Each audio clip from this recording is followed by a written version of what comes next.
title, that would be fantastic. That'll help a lot when we get into some of our smaller group stuff before we get into our panels. That's something that I've had a lot of great feedback on, that people enjoy. One aspect of this call, this mastermind event, is to connect you to more women. So I have a quick question, just by show of hands. How many of you, I posted, well, actually, I guess this is the first place to start. How many of you are aware of the Facebook group for this specific group of women in these calls, that you know you have, that we have it? Like, how many of you are aware of that, just by a show of hands? Awesome. Okay, great. So if you aren't, maybe Shelby, if you get a chance just to pop it in now, that would be cool. And then we'll pop it again later, because I'm asking that for quite a few of you are aware of it. So you probably had a chance to see the podcast that I shared in there. How many of you, it was a podcast with Brene Brown and Abby Wombach, and it was about Abby's newest book called Wolfpack.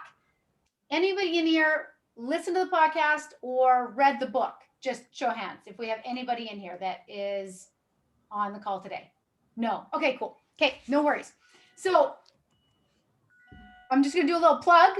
If you like podcasts, okay, or you like to read, which I think I've probably hit you on one of those, most likely somebody likes to read or listen to podcasts, I would recommend sticking this one in the queue for you to get a chance to listen to. All right, I would recommend that.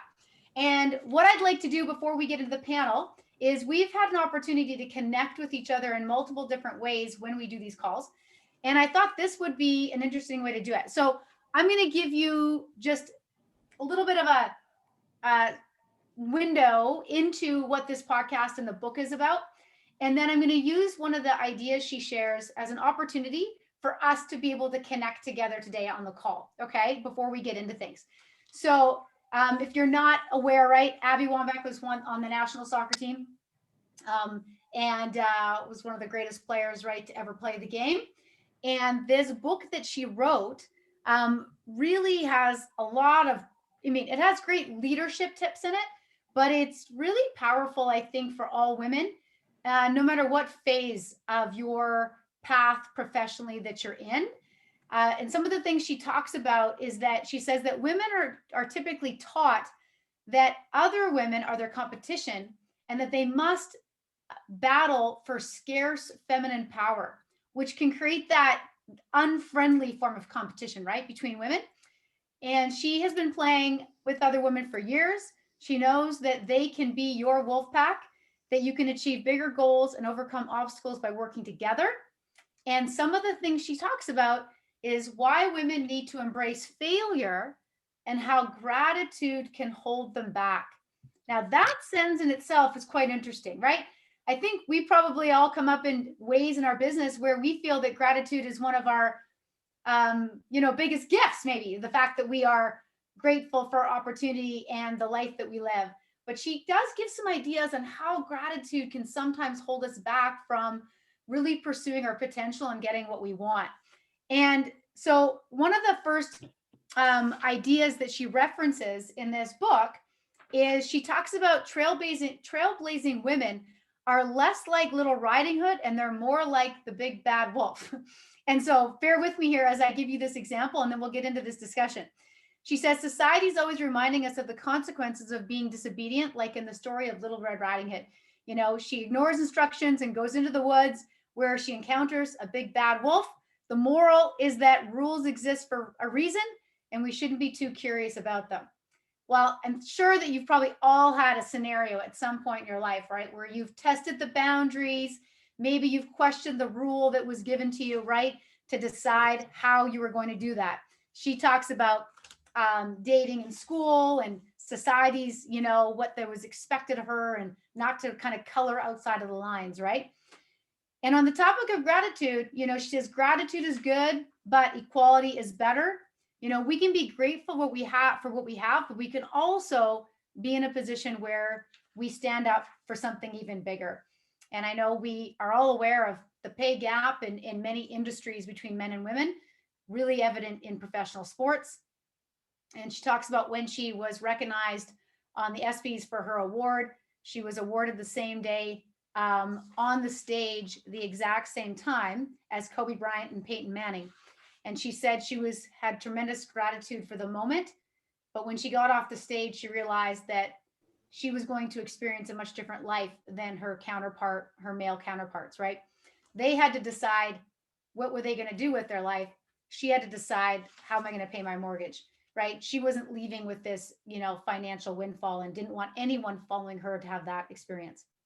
And then the third one I'll bring up right now, and this is where I'll get you the question, is she says women need to embrace failure and use it to empower themselves. So as a promising youth player, she was shown around the U.S. women's national soccer team locker room. She saw a photo of the women who inspired her and wondered why they had lost that game when she knew they were better than their opponents. 5 years later, when she was on the national team herself, Wombach finally asked about the photograph. She learned that it had been taken by a female photographer and that she'd failed to get any good shots of her. The veterans on the team told her that they were not afraid of losing games because they knew that it would give them more fuel to work harder and come back stronger. Her teammates told her that the year after they put up a picture of their failure, they won the gold medal at the Olympics. It taught her to harness the power of failure. Unfortunately, many women are unable to do this, she says. They believe they must be perfect, and when they fail at something, they lose their nerve. Men are more comfortable with imperfections, and they don't see any reason why they shouldn't succeed despite them. So my question to ask you today is, I'd love for you to take a minute or two and jot down a time in your life, share a story of a time when you experienced, or maybe you witnessed this in somebody else, but you experienced a failure as an opportunity to empower you afterwards. How did that experience empower you to be stronger, to get back up, to move forward, or to just pursue, something even greater because of the failure? So take a minute or two, jot down a couple thoughts to share a story of a time in your life. Maybe it was growing up, maybe it was in grade school, it might have been post-secondary, it could have even been in Vector, right? When you experienced some failure, or maybe you experienced that, maybe you witnessed it in a family member, a friend, right?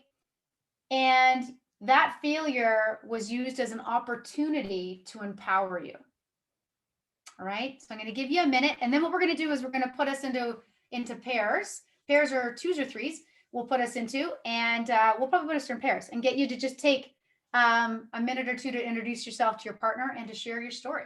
So a time when you experienced some type of failure, or you saw it, and you used it as an opportunity to empower yourself, or you saw it empower somebody. Give you a minute, 30 more seconds here.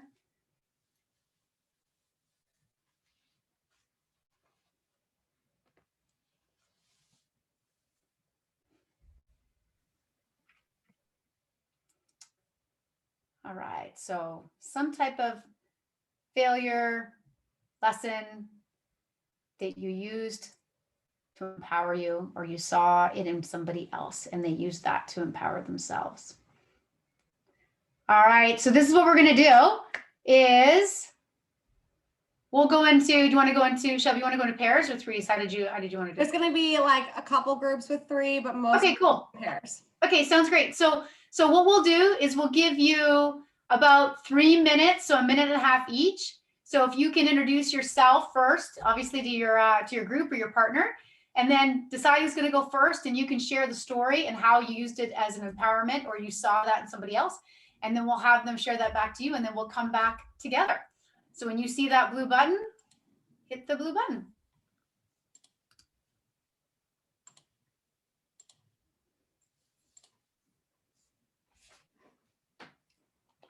So just before we jump into the panel, I would love it if somebody wanted to, what we could start with is maybe you could put a word or two into the chat to describe your interaction story. Maybe an appreciation for somebody that shared with you their story.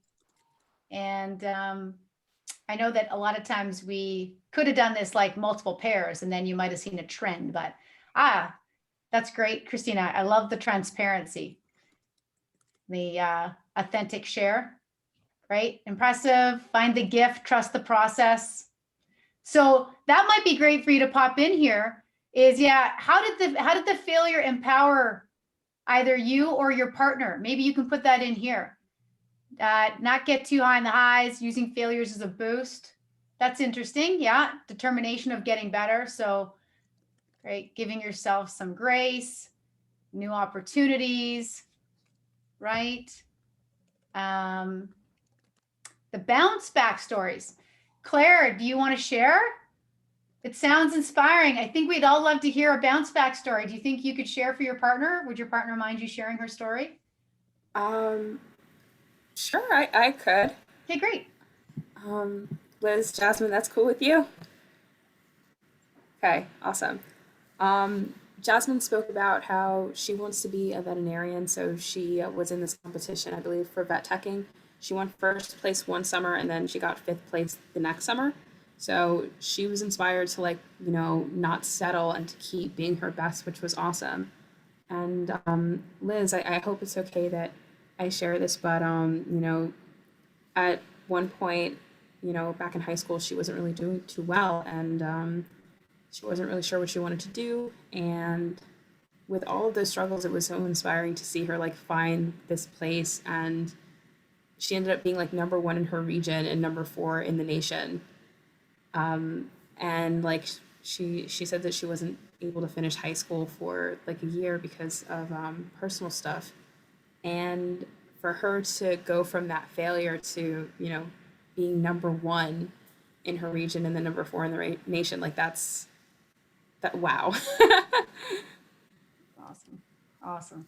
Well, I think on all sides there, the appreciation was the vulnerability to share the story, and on two, the impact that has when we do share our stories, right?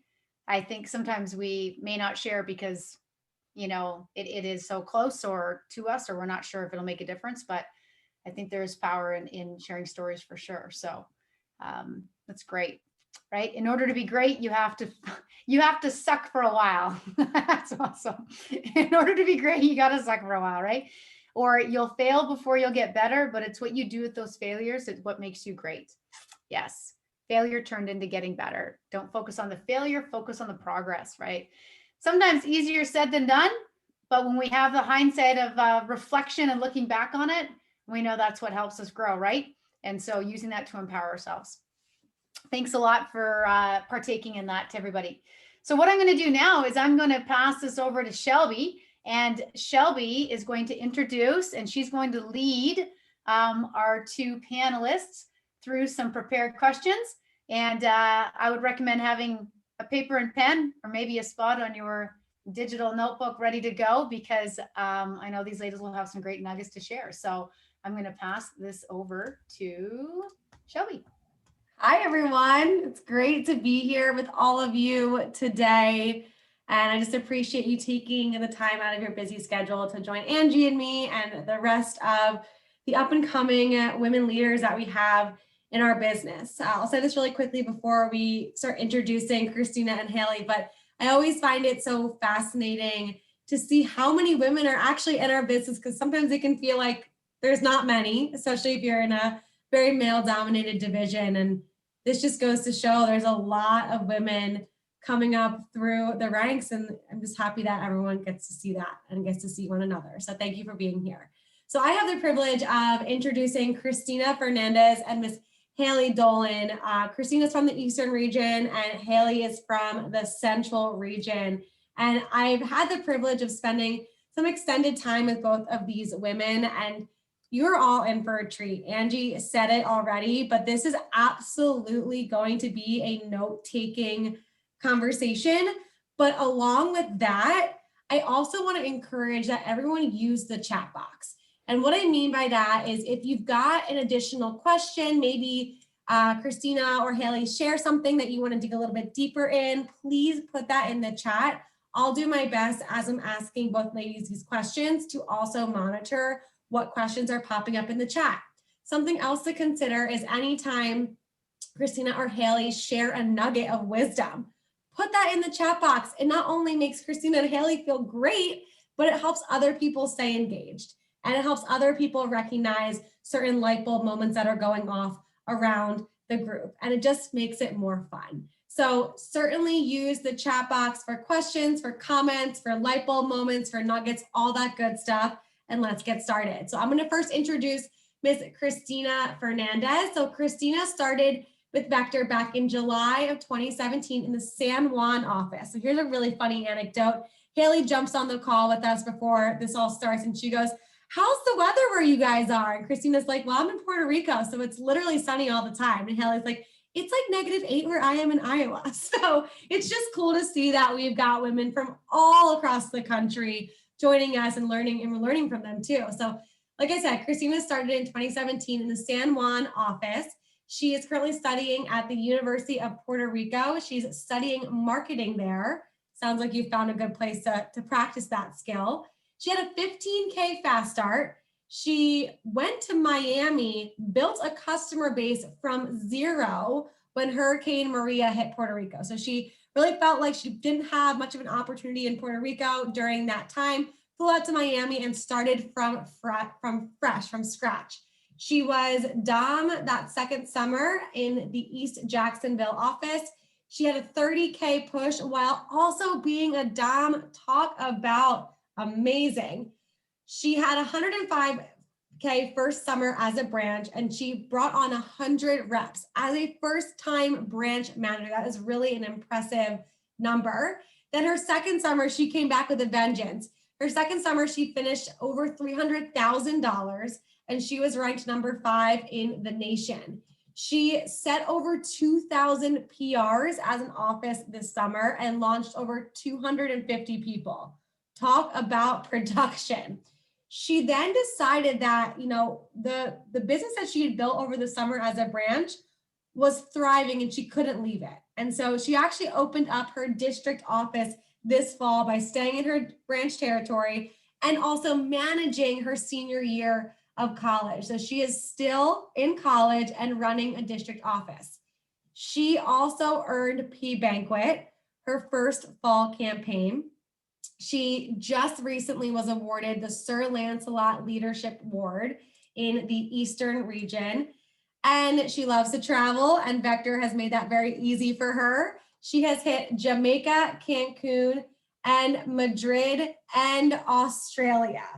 Talk about impressive stuff, Cristina. Let's all give her a little virtual round of applause here while I pull up Hailey's bio. So like I mentioned with Hailey, she is currently out in the Central region, and she started with Vector in 2017.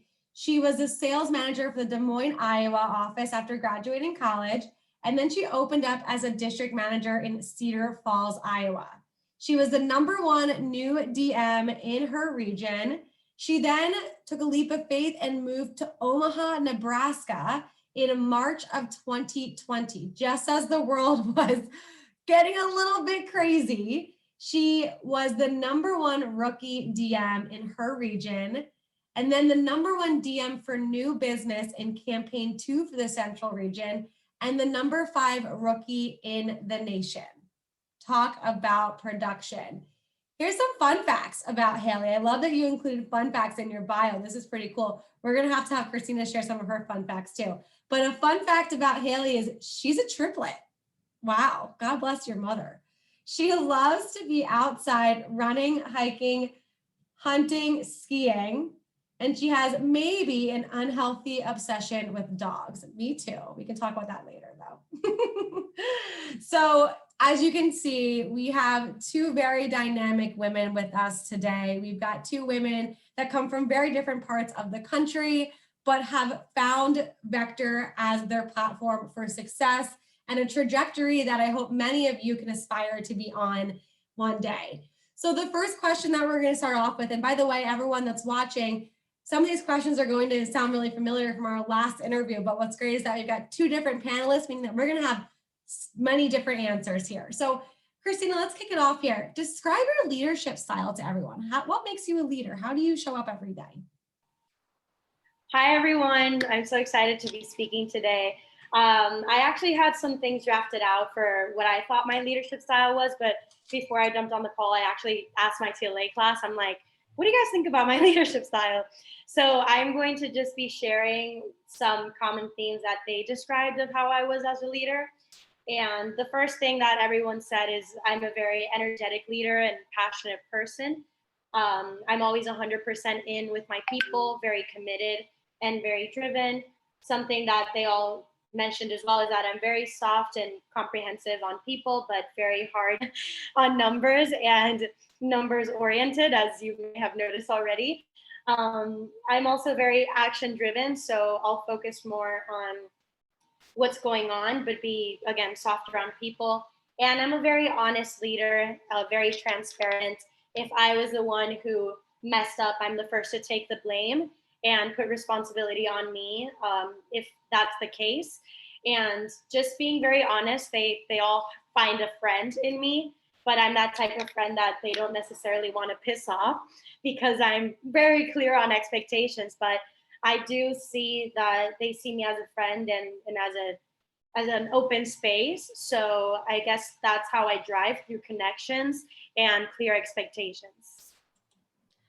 So I really love that you asked your team, because it gives you the ability to kind of see things that maybe you wouldn't normally see in yourself. And that's a really good exercise for everybody to take and do with their own peers, and maybe ask their DM or their DVM, hey, what do you see in me as a leader, and help get some traits out there. So I really appreciate, Cristina, all that you shared.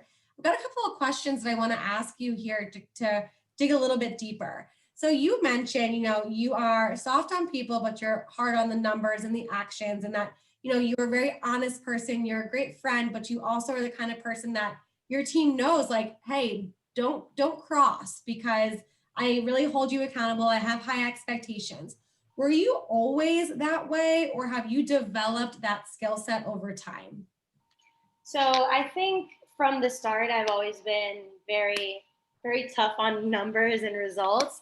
So I think the thing I've been able to develop actually throughout the years is the connection side, like actually moving through the people, because I think at the beginning I was too hard on the people and too hard on the results. So I think that's something I've acquired, especially after my first branch, just knowing that you go it's way easier to drive when you're connected and when you are understanding and coming with questions rather than just kind of reprimanding. So it definitely has been something in the works, but always been clear on expectations, and just recently, the past few years, noticed, I guess, the miracle of what an impact it can have on your business to work through your people.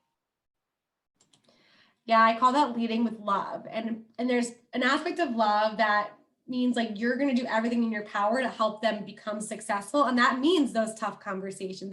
That means holding them accountable. But at the same time, you love them as a person for who they are. And their actions and the results don't dictate the type of love they get from you. It's not a conditional love.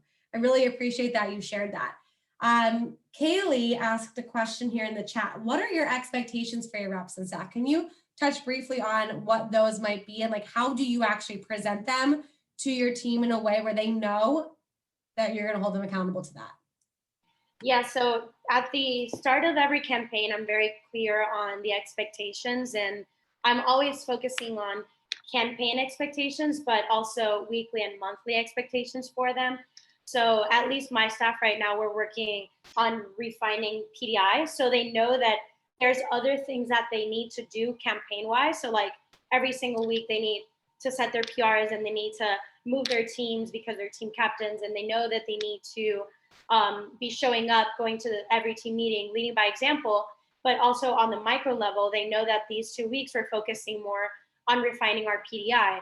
So I feel like it's really refreshing to them to have like weekly expectations and campaign like long term, but also knowing what they're focusing on more in the moment. So that way they're not feeling like, okay, I need to set PRs, but I have to be the best at PRs and the best at PDI and the best at everything. It's more of, this is something we're practicing on a week to week, and your expectation is blank number of PRs or blank number of demos. But these weeks we're gonna focus on refining X things in the business. So that way they're always having like a short-term and long-term vision of, I guess, what's expected of them. And that probably keeps it simple for your people too. It's not overwhelming or overcomplicated, because if you were to hand over the vector playbook to somebody on day one, they might be like, I can't do this. But if you are gradually walking them through, holding their hands and supporting them, it becomes a much easier process. Would you agree? Yes. Cool. Thank you for sharing that. Let's go over to Hailey. Hailey, tell us, what is your leadership style? How do you show up every day and lead? Yeah, so mine started kind of the opposite of Christina's was. So I led a little too much with love, did not push my people a ton. I was always just like, oh, it's okay, as long as you're happy. So I had to learn that. I had to learn that the hard way. But now I lead a lot with love, of course, but making sure that I have standards as well for my representatives and what they should be doing. I do it based off of them. So I make sure that I'm meeting with them all individually to make sure that I'm not treating everybody the same, because not everybody's the same. We need to make sure that we have like a plan for each person individually. And I like to use like a lot of their love languages and their CVI and everything, just to make sure that I'm leading them the way that speaks more to them. Something else that I put down in my notes was that I always like to make sure that I have both perspectives. So I understand like where I'm coming from, but I always like to know where they're coming from. I don't know their background. I don't know if they're getting love at home or if they're not getting love at home. So I always want to make sure that my representatives feel like even if it's a virtual office, my office is somewhere that they can come to still feel safe and feel loved. So that's great. And it really shows that you take the time to understand your people. And I think that is a secret sauce to leadership, is when your leaders take the time to understand you, it just makes you feel more comfortable and creates a better relationship. So the fact that you're doing that for your people, it makes sense as to why you've been so successful so far. Now I'm curious, Hailey, I love how you shared in the beginning. You're like, I probably led a little bit too much with love. And I totally relate to that as well. And I'm sure many of the women on this call, because I think oftentimes it's one of those unfortunate perils that I think a lot of women leaders go through, where like they're afraid to have those tough conversations and they're afraid to come off as mean or, the B word, for example. And so we shy away from actually, creating the standards, creating the expectations, and then actually following up with people who don't handle them correctly or they don't do what they said they're going to do. How did you make that shift? Like, was it a book that you read? It was just, so like, what was it? It was more, I started to realize the fact that if I wasn't pushing somebody, that they weren't going to succeed with the job and they were probably going to leave anyways. So I had to understand that what was best for them was that I still had to push them, even if I pushed them maybe sometimes a little too hard. I'd follow back up with love, but I learned it the hard way that if you didn't push them, usually they'd leave within a week, 2 weeks. So yeah, it's such an interesting lesson to learn as a manager. It's like, you want to have their best interest in mind, but their best interest is actually, it involves you pushing them. It involves you seeing the best in them and helping them get there. So I appreciate you sharing that.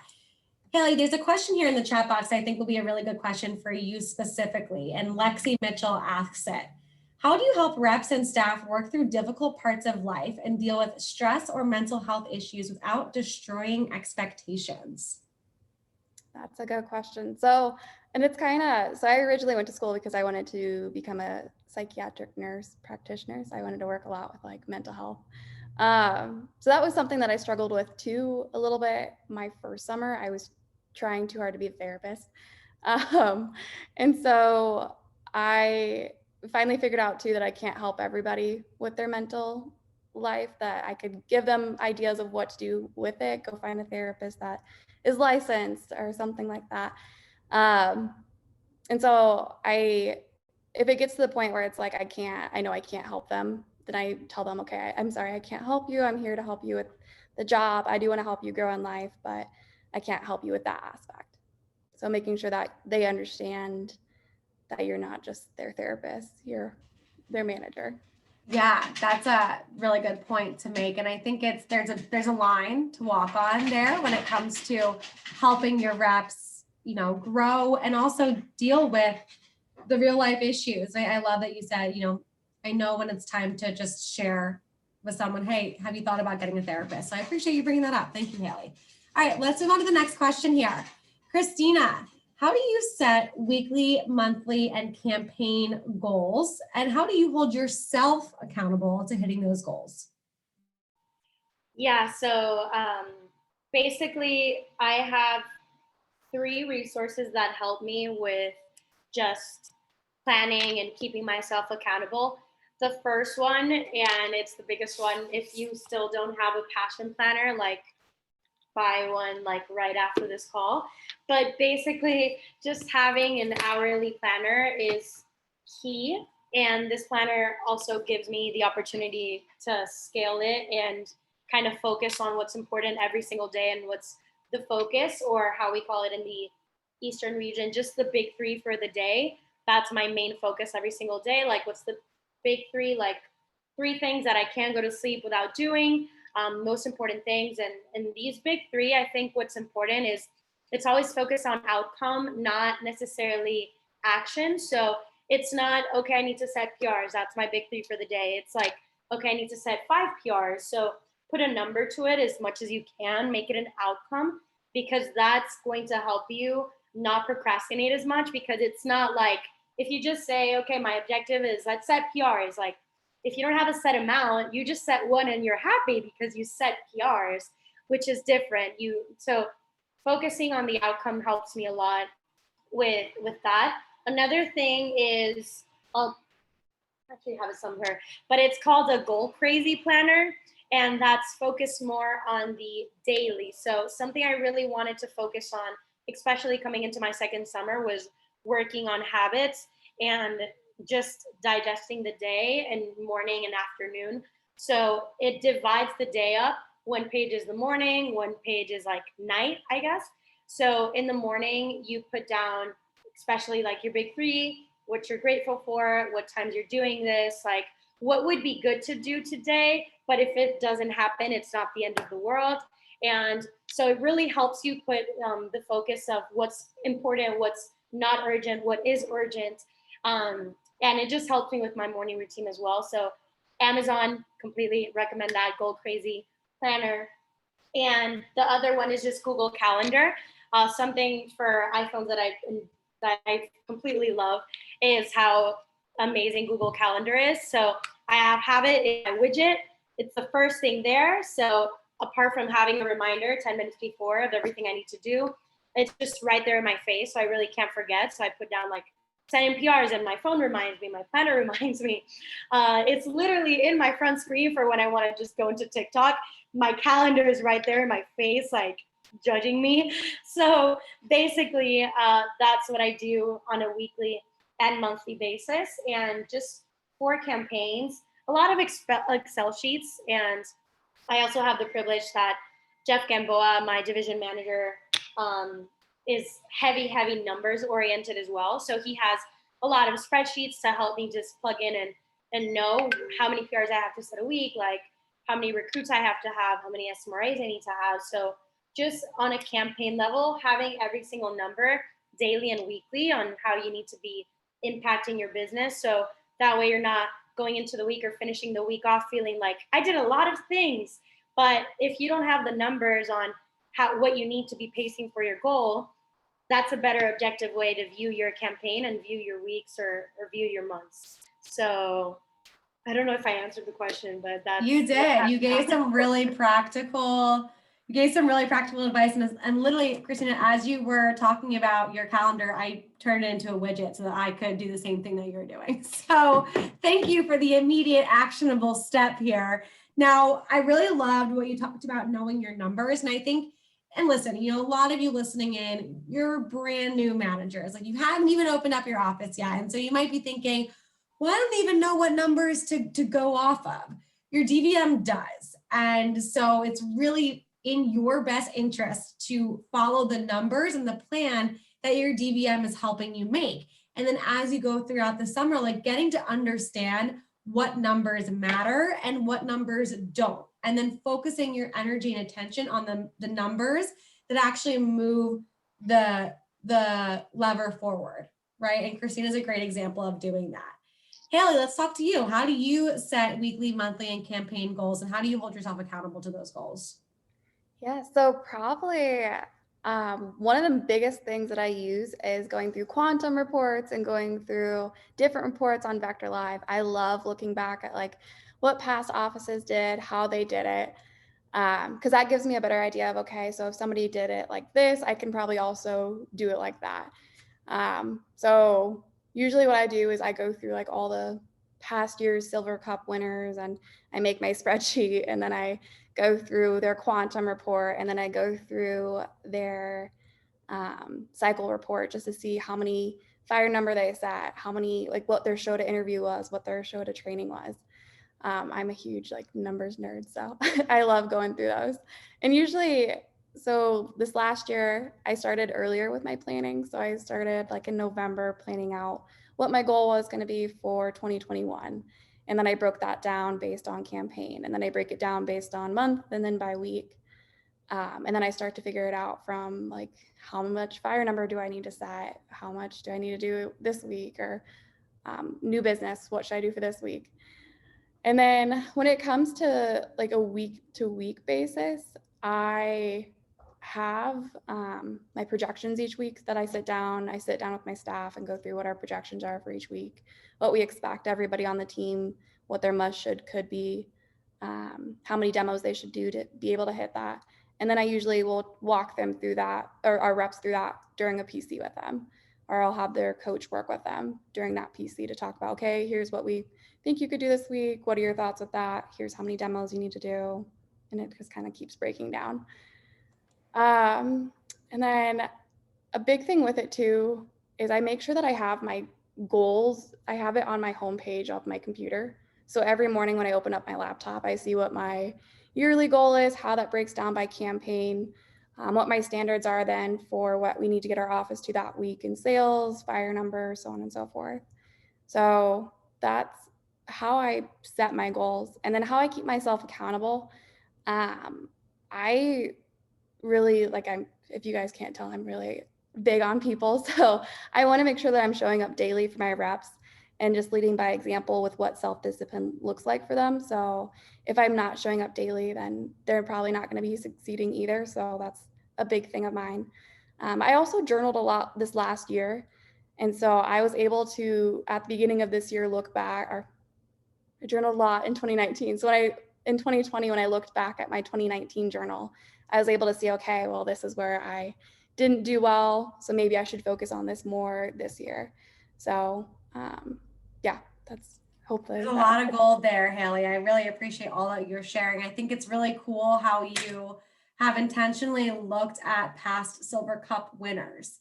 That was such a good idea. And I don't know how many people knew that they actually have access to that information to see, what the past Silver Cup winners did in terms of recruiting and sales and all of that. And then use that, if you're someone who's a high performer, use that to base your plan off of. You don't have to reinvent the wheel. Just look at what people have done in the past that have been successful and see, okay, how can I make this happen for myself? And how does it maybe look a little different for me? But at the same time, it's the numbers don't lie. So that was really cool. And I thought, the point of leading by example, especially if you are, aiming to motivate your team to hit certain numbers, like you've got to be the one who's hitting the numbers first and foremost, because they're going to see that and they want to see that you're in the boat with them. So that's a great point, Hailey. All right, let's talk about adversity. And I really love bringing up this topic because we've talked a lot about leadership and goal setting, and all of these things have a lot to do with like positive expectancy, right? And that's important. However, we also know the world likes to turn at a pace that we can't always keep up with.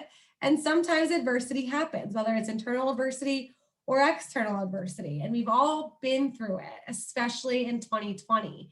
And so I'd love for Cristina to share first and foremost, how have you kind of approached adversity? What kind of adversity have you had to overcome? And I know for you specifically, Cristina, you and I talked separately outside of this call about just the different things that Puerto Rico as a nation has experienced and how you've had to learn to overcome a lot of that.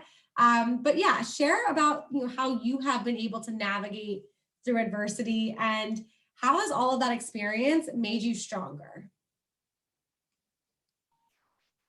Yeah, so actually one thing I wanted to share is this actually came up from one of our calls before, but I love to view adversity as like the 5 stages of grief. And I know that a lot of us went through this with like the pandemic and everything, with just like, you know, stage of denial or anger, and then acceptance, and then moving on, and then bargaining. So there's a lot of things that go on with adversity that are really similar to how we grieve actual people.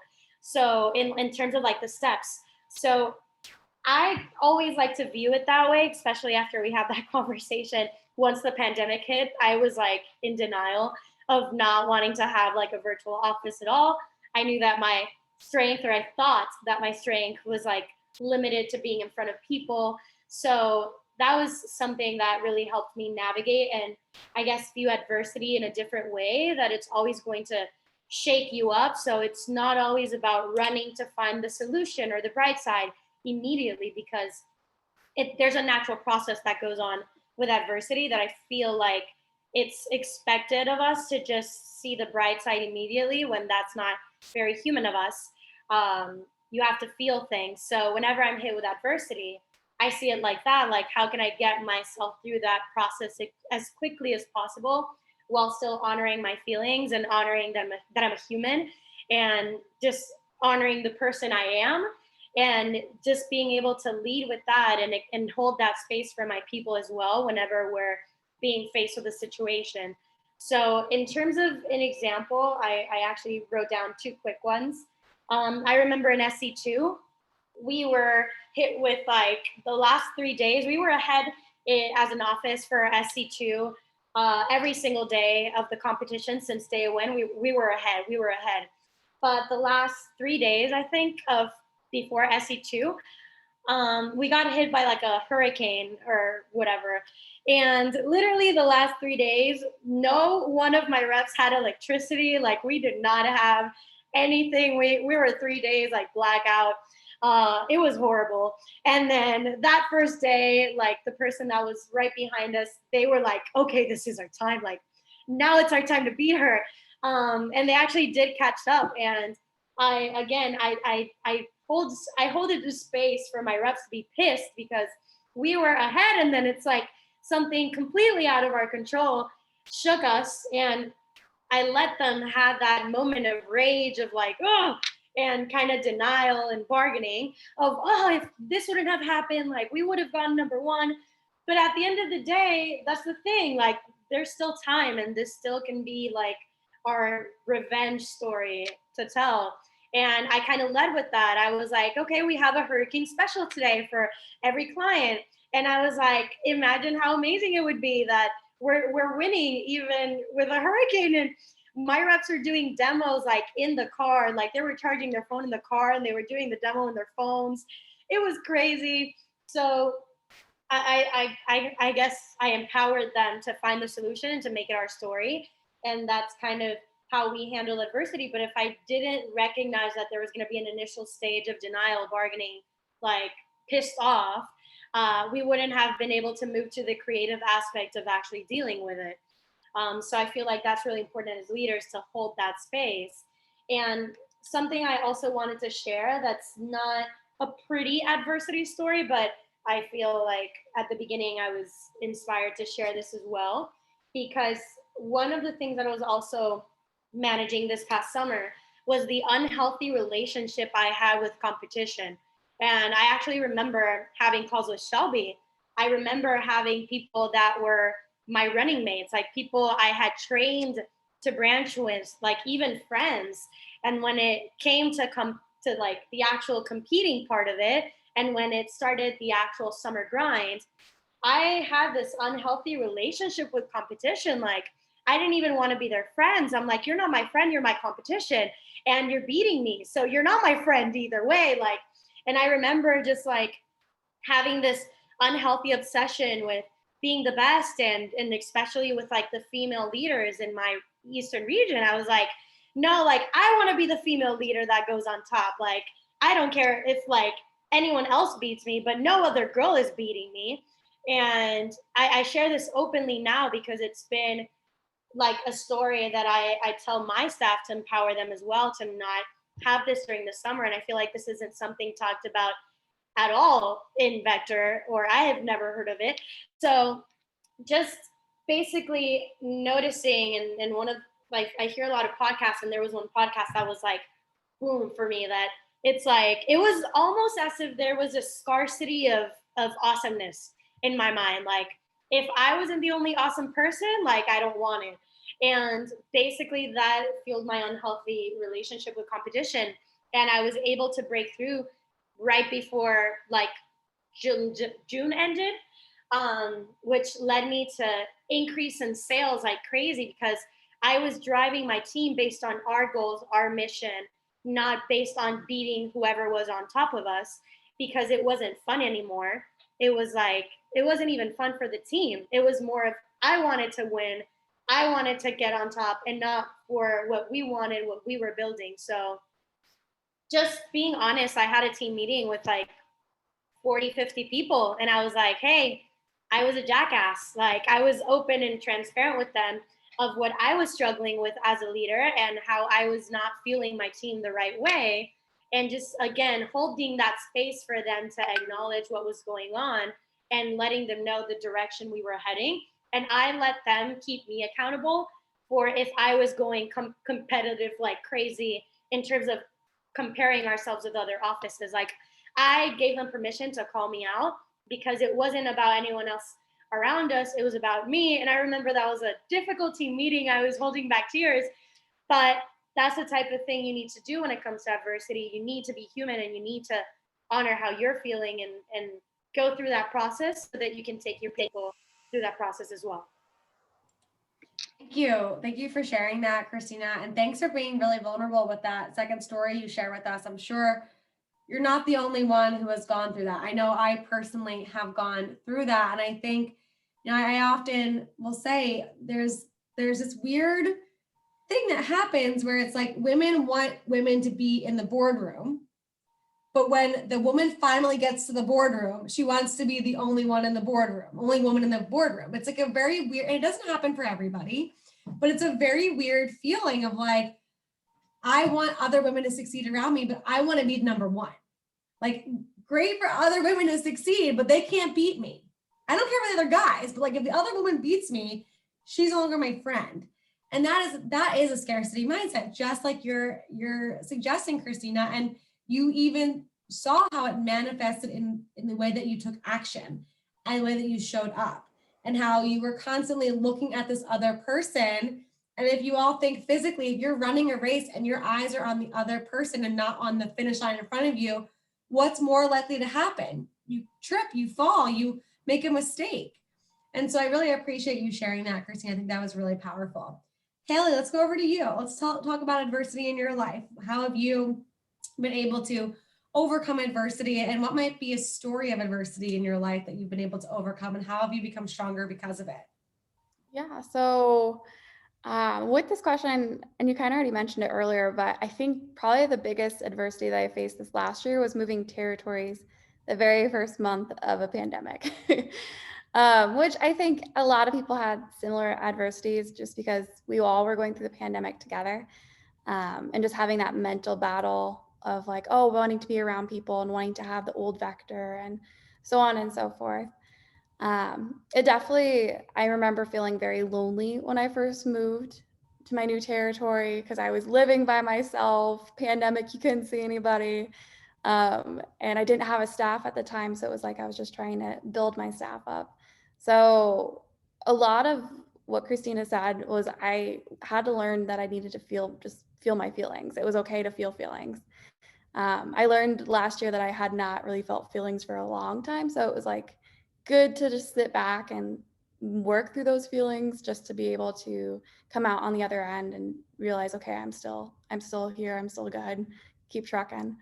And so I think it just made me a better manager, just because it showed me that it's okay to, first of all, feel things, but it's also not that hard to be a manager. Like, it made me step back and realize you just have to go back to the basics. You just have to do like what everybody tells you, recruit, work with your reps, love your reps, so on and so forth. And it also made me realize too that it was okay to reach up and out for help, even if it was to people on my team, reaching up and out to my team for help to be assistant managers or to be lead reps in the office.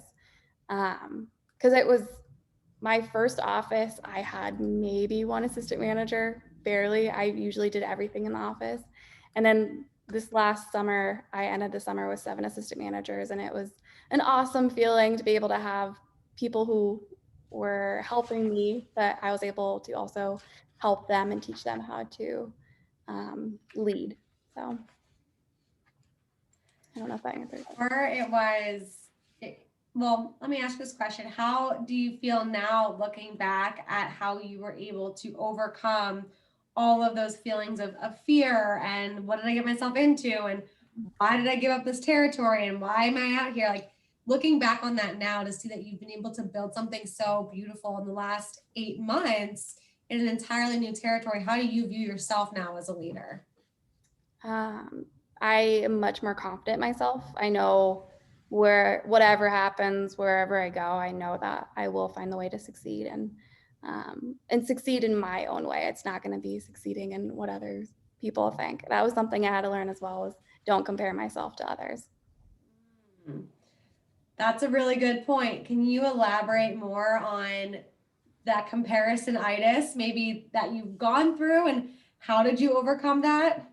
So yeah, I think it was probably my full first 8 months. Anytime our daily report would come out, I would pull it up like first thing in the morning, look at that just so I can compare myself to everybody else in our region. And it would definitely make or break like how I felt that day. If I was behind so-and-so, then it was like, oh my gosh, I suck. And so learning that like you just have to run your own race was a hard thing, of course, but it was a blessing. And I didn't learn that probably until I started to realize it maybe in April this last year. And then once like June, July came around, I was like, okay, I'm just gonna keep swimming, be a duck on water, even if it feels like everything's going crazy underwater. I'm gonna look calm on top, and I'm just gonna keep doing it myself. And so I guess, does that answer your question? Yeah, absolutely. And I think it's really interesting how Cristina brought up competition, you brought up comparison, because both of those things, there can be benefits to doing it, and then there can be detrimental obstacles that become real when you get stuck in this mode of comparison all the time. And I just appreciate you sharing, how you've been able to overcome that. And I think it's important for everyone to hear your story, because so many women on this call are going out to a brand new territory and they're starting from scratch, just like you did. Even though you had prior experience, you still had to start from scratch, and you still had to focus on the basics, recruit, know that day after day, you're going to add more people to your team. One of those people that you might add could be your next assistant manager, and you'll build the layers and you'll get the ball rolling. And maybe it doesn't happen on week 1 or even month 1, but you focus on what's most important and you focus on your own lane, and it's very clear what came from that. So this is a great segue, and we're going to actually stick with Hailey here, and then we're going to wrap up with Cristina. Hailey, you finished your first 8 months at $179,000, and then you finished your first full year over $500,000. Can you touch on the shifts that you made this year to increase your business by 300%? Yeah, totally. So I think just taking the knowledge from my first year to the next year was something that helped me a ton. Like I mentioned before, I journaled a lot my first 8 months. So being able to read that journal at the start of my first full year really helped me realize, okay, here's what I need to focus on. So I made a list of everything I needed to focus on, but I knew that I wasn't going to try and perfect everything all at once. So I picked one thing. I said, okay, my biggest focus this year is I'm going to have self-discipline to stick to my schedule. And so that was a hard decision for me because I love to go off my schedule. So but it got easier each week that I stuck to it. It was like, okay, I did it last week, so I can do it again this week. So that helped a ton. And then I also, like I mentioned, I sat down with myself just to plan out my goals, but also plan out my whys. And it was not just my goals and my whys within Vector, it was also my goals and whys outside of Vector. So a big thing that I focused on this year was making sure that I was growing myself outside the business as well, whether that's making more time for my family, making more time with friends, and knowing that I can still run a successful business and also be happy outside of the business as well. So I think the biggest thing was a mindset shift, and then just learning more about myself was a big thing as well. I really appreciated where you said, you made the list of the areas that you wanted to improve upon. And instead of obsessing over perfecting every one of those areas, which I think is a trap that we can all fall into very easily, you focus on just one area. You're like, if I can just do this, everything will likely fall into place, or at least begin to fall into place. And I also love that you began prioritizing your own personal growth. What were a couple things that you did to help kind of keep that on the forefront for you? So something that I did, I ended up getting a coach. Like I needed a coach for myself as well, which was something that it was hard for me to realize that even though I'm coaching people and that I thought I knew how to coach, I still needed somebody to help me as well. So that was a big thing. And then I created a vision board. So I have a vision board that I look at so I can remember that family is a huge thing for me. Faith is a big thing for me. Travel, I wanted to travel a lot more this last year. So that was a huge priority of mine. So yeah, just making sure that it was more in front of me and I had others helping hold me accountable was a big thing. So it's not just important to have your business goals in front of you, is what you're saying. Yeah. Having the other areas of your life that you want to focus on and live a good life in is good too. Thanks for sharing that. All right, Cristina. So specific question for you. In your first 8 months of being open, you recruited 365 reps. That's a huge number. Congratulations for that. Can you touch on how you managed to create the recruiting momentum within your organization? And then what systems did you put in place to manage a team that size? That is a massive organization. Give us all the goods. So basically, I love this because I always get this question. And in terms of actually how to manage, I always give the same answer, which is actually not well. That's one of my areas of opportunity for this 2021 because I was clearly outnumbered. I had me and 2 AMs, so we were definitely outnumbered. There was a lot of things falling out, and just like it was basically too much. My recruiting was too big for my operation, so that's one of my areas for this year. But definitely in terms of how I managed to build that up and what I'm doing now to be able to manage my big team, one of the first things that was definitely a key part of my business was the just social media jumpstart program. It was me and my 2 AMs building it up at the beginning. All of us had 2K in social media combined, whether it was from Facebook or for Instagram. So we basically, for our first training of the summer, we had a 2-week cycle where I was interviewing people like crazy. And we actually ended up having, I think it was 81 people set for training for that first training. So that definitely helped build a huge momentum going into the summer. So that's definitely my biggest tip, just like heading into the summer with the biggest training, your first training, because from there, it's hard when you're like, it's hard to not have people to call or to set up when you already have those many people that are going to give you their contact list. So for me, the rest of the summer was just keeping up with the recruiting and having the staffing to call them. So I had 7 girls that were actually calling to set them up, and additional I was calling and my 2 assistants. So I had 10 people total that were calling. So you need to have that combo of a huge training, but also people to call them, because if not, the momentum is just gonna, like, basically you're gonna need to start from zero. So I guess those were the two key things to have that, because I just focused on not letting the numbers fall week to week to week to week to week, which led to that happening in basically the first 8 months, which is we never took a week off. And if we had like a down week in recruiting, for me, it was like everyone knew that it was like the house was burning. Like that was the overall energy in the office. Like, how did we not hit this PR set like that we wanted? Like, it was like mayhem.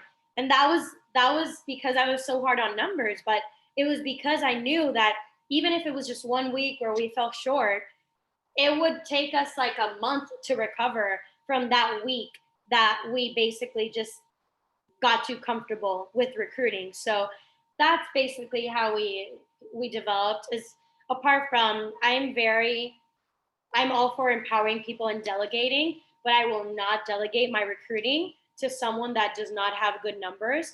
So I empower them and teach them to a point where I know that they can handle, I guess, our caliber for recruiting in the office. So like, I will never have an AM just run an interview without me having seen them 3 times or seen me 10 times, or just observation and constant feedback. Because again, it takes 1 week for you to fall off the wagon, but it takes like a month for you to recover from that. So I know it's easy for us as managers to sometimes want to delegate, but with something as important as recruiting, it's not delegating, it's empowering and teaching and observing. So that way it's basically an extension of yourself. It's not that you don't want to do it or I need help, so I'm just throwing them off to the wolves. So that was something key for my organization. Like, I remember my AM saying like, oh, but the other AMs are already running interviews, or they're already setting PRs, or they're already so ahead.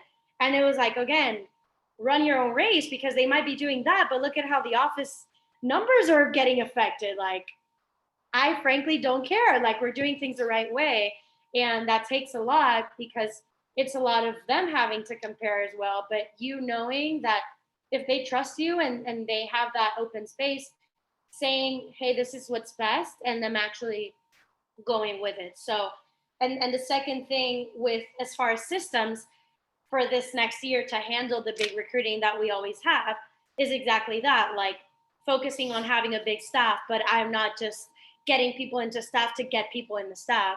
I'm empowering them with the necessary tools to be able to have the correct PDI, the correct follow-up, and just keeping people accountable, so that they're not just launching and disappearing because there's no one to handle them, which was my big problem during the summer. We were too many reps for too little people. So basically that's my answer.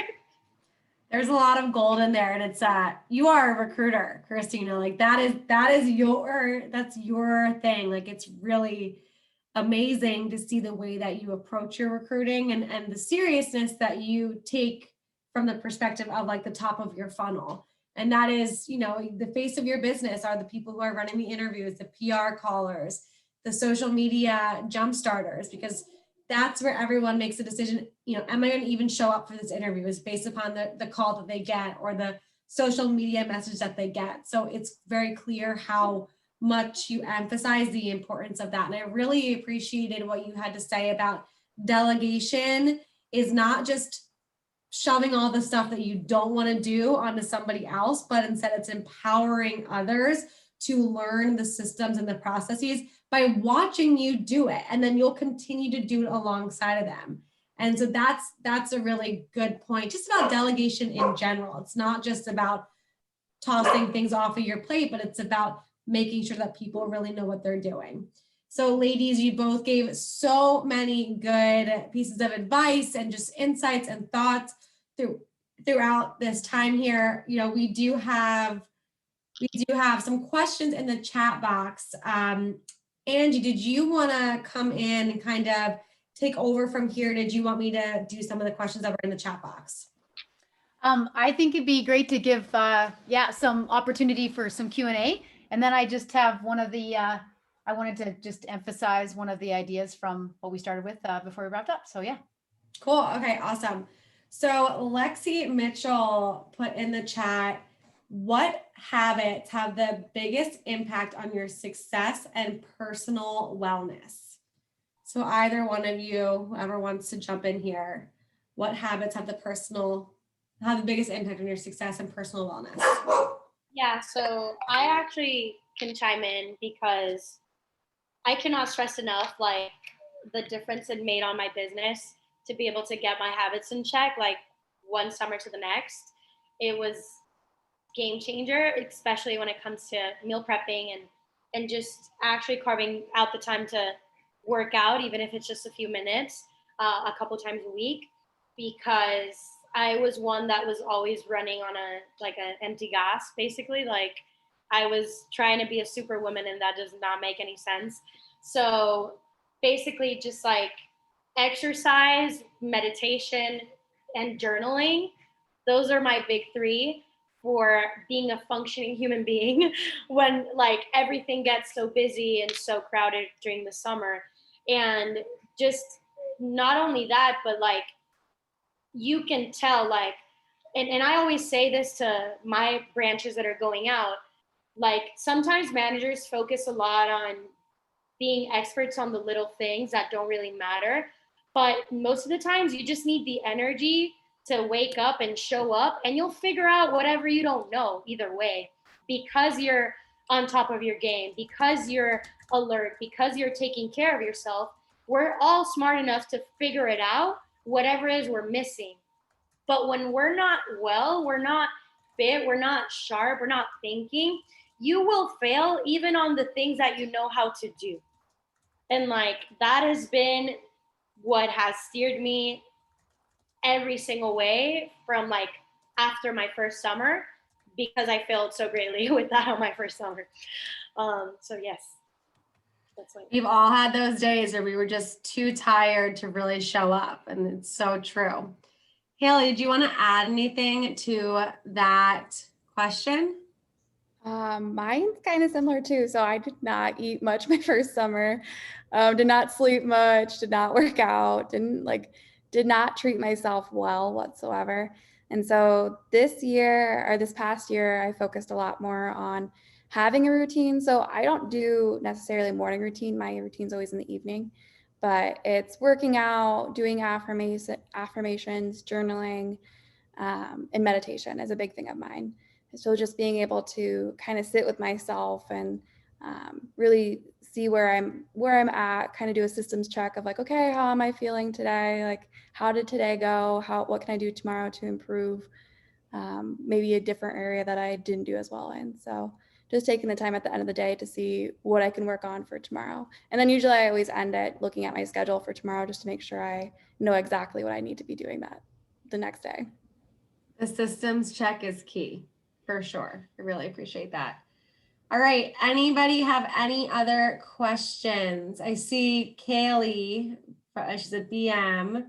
She asked, how did you become such a strong recruiter? I do think Cristina answered a little bit, but maybe you can touch on a little bit more. Like, you know, obviously when you first started recruiting, you probably weren't as good as you are now. What kind of things did you do?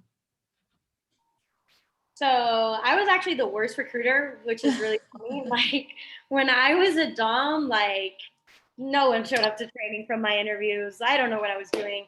Like that was actually one of my blind spots. Like I could not get anyone to show up to an interview, even worse, the training. I was the worst recruiter. Like it was horrible. And then I remembered I was so afraid to branch after that, because I was like, how am I going to branch if I don't even know how to get people into my office? And then I remember Grace telling me that naturally when you open up your own office, your numbers increase because it's your office and you put more effort into it.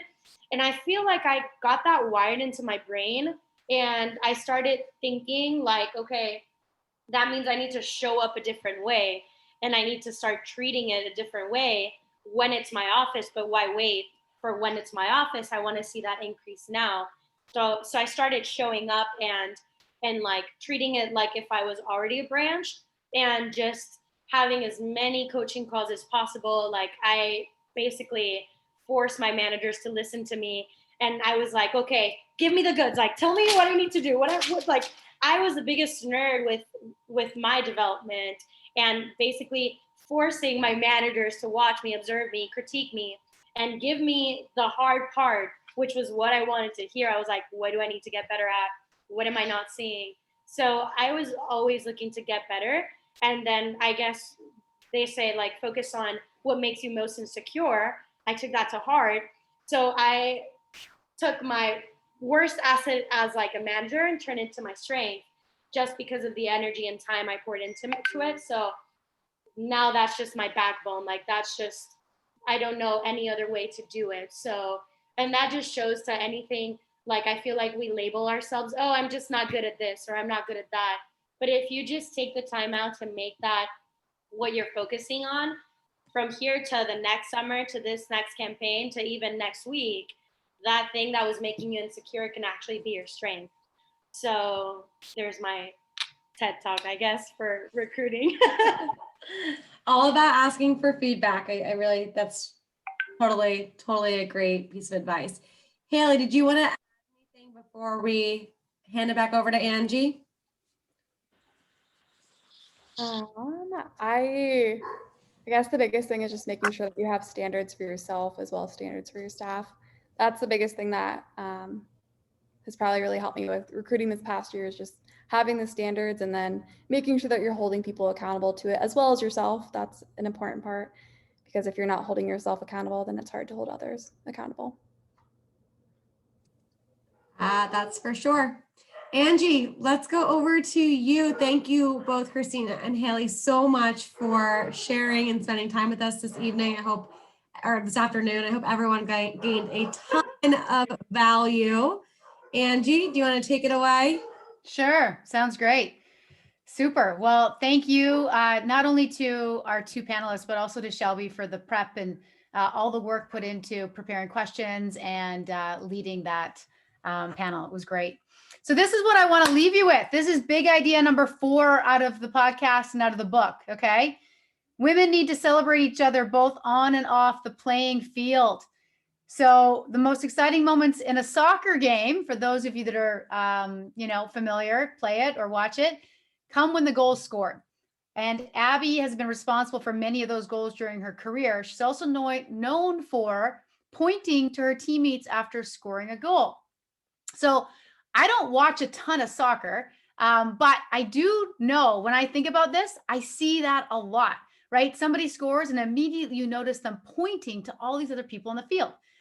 She says, soccer is a team sport. It's important to acknowledge the teammates who helped you score so that they feel appreciated, because without them, the ball would have never gotten into their, possession.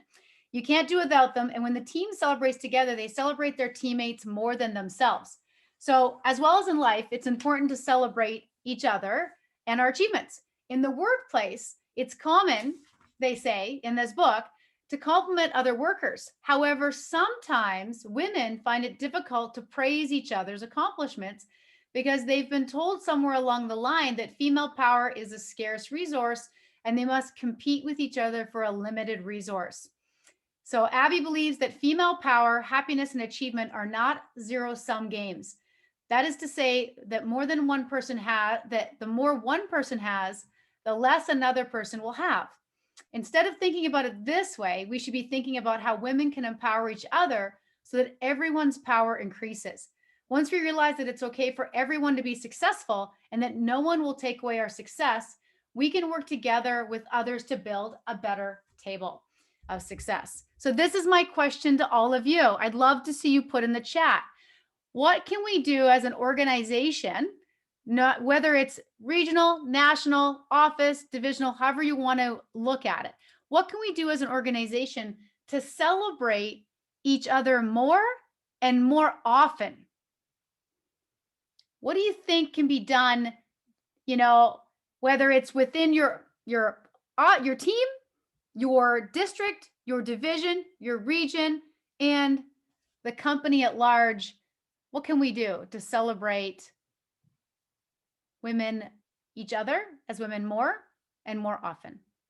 Maybe you're already doing it, so you can share what you do. So whenever it's someone's birthday, celebrate it with their stats and what they've recently accomplished. Awesome idea. Group me or WhatsApp to recognize each other more often. And Hailey, maybe this would be a spot for this Facebook group too, is that you could stick that in there and everybody also could see it. Make it a point to include women as speaker at events. Fantastic. Don't see each other as competition. So one of the phrases that I love to use, and I started when we had these calls last year, as I said, one of the goals of this group and this event is to create collaboration over competition, is really to see that the pie is big enough for all of us, right? Notice the effort, not necessarily the results. Lauren, I love that. And I love that because that actually is in alignment with having a growth mindset, right? Because you're focusing on the activity that you're doing to create an outcome.